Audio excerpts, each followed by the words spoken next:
dünyanın mənası yoxdur. And olsun Allaha, sənin sevginin tayı yoxdur. Ay sənin gözlərinin qabağında heç nədir. Səndən başqa sevgi mənim ürəyimdə yoxdur. Gözlərin işığı göylərə oturub, mənim tənhalıq gecəm sənə ürək bağladı. Gözlərin işığına söylə mənə ulduz olsun, mənim üçün bir təzə doğum ol.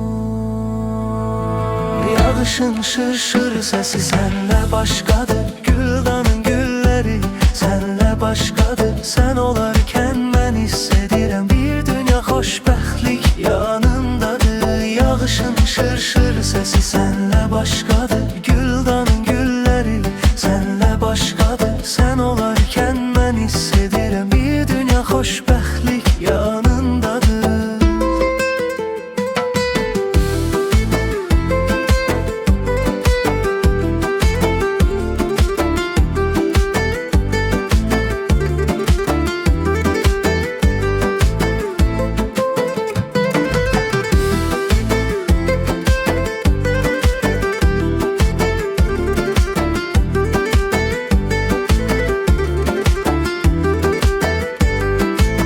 Gözlerinle damcını denize çevirirsen, and olsun Allah'a, sen ayı güzelleştirirsen.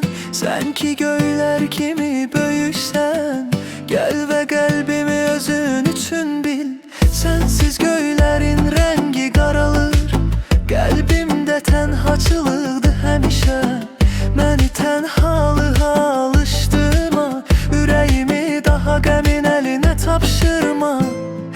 Sənlə başqadır, sənlə ən yaxşıdır. Sənlə başqadır, sənlə ən yaxşıdır.